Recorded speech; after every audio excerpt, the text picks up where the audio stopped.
After years of civil war, King Daeron II brings peace back to the continent. His victory against the Blackfyre Rebellion solidified his rule and allowed him to finally complete the Targaryen conquest of Westeros. In the 197th year of Aegon's conquest, Dorne is brought into the kingdom through a marriage alliance between Daeron's younger sister, Princess Daenerys, and the ruler of Dorne, Prince Meryn Martell. The Seven Kingdoms of Westeros were now finally unified under Targaryen rule. King Daeron would rule for 12 more years before dying of disease in what came to be known as the Great Spring Sickness. Daeron's heir, Baelor Breakspear, was killed in a tournament several months earlier, making Daeron's second son, Aerys I, the new king of Westeros.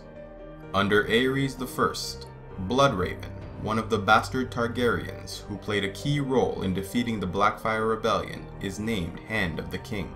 Bloodraven manages to discover a plot against the king, a second Blackfyre Rebellion to be launched by the children of the defeated Daemon Blackfyre. However, the plot is uncovered before they can act. Several conspirators are killed, and the reign of Aerys I is secured. Years later, after the death of Aerys, his younger brother Maekar inherits the throne. During the reign of Maekar I, the Freefolk, also called Wildlings, living far to the north, unified under Raymond Redbeard, declared king beyond the wall. They attacked the Night's Watch, scaling the wall and ravaging the northern lands. Eventually, however, they are defeated at the Battle of Long Lake, where the great Wildling army was soundly destroyed by Lord Willem Stark and his bannermen. Maekar ruled for 12 years in all before dying in battle against an outlaw king proclaimed by House Peak. The succession following Maekar I was wrought with tragedy. His eldest son Daeron died of the pox, while his second son, Aerion Brightflame, died drinking wildfire. His third son, Aemon, who was training to be a maester in Old Town, refused the throne and instead exiled himself to the northern wall. This left only Aegon, the fourth son of a fourth son, Aegon V, Aegon the Unlikely. His reign would be long and marked by good rule. King Aegon V was able to bring an empathy and dedication rarely found in privileged nobility. As a child, he was apprenticed to a hedge knight named Duncan the Tall, who would later become the head of the Kingsguard.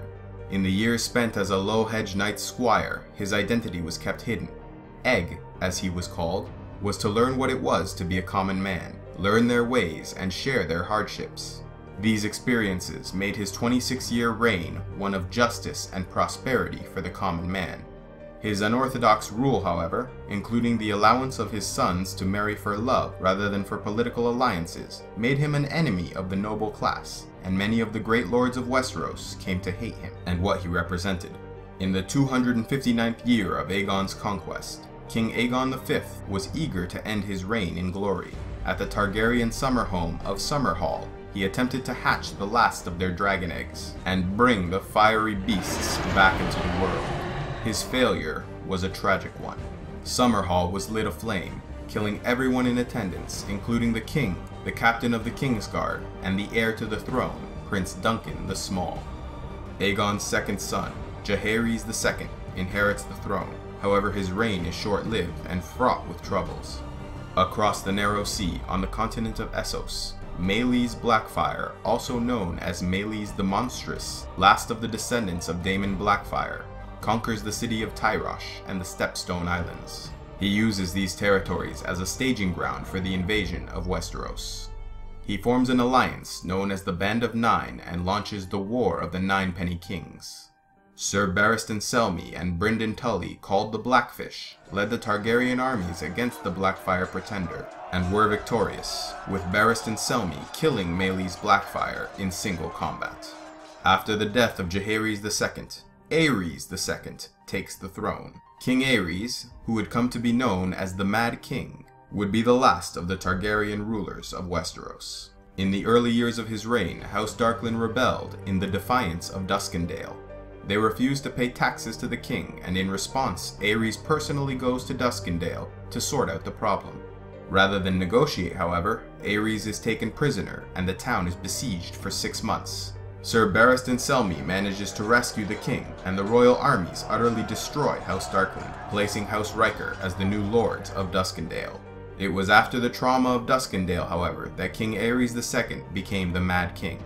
He ruled for 21 years, and in that time, his lunacy would fracture the kingdom beyond repair. His actions would lead to a large-scale rebellion and the destruction of House Targaryen, a brutal end to the first Targaryen dynasty.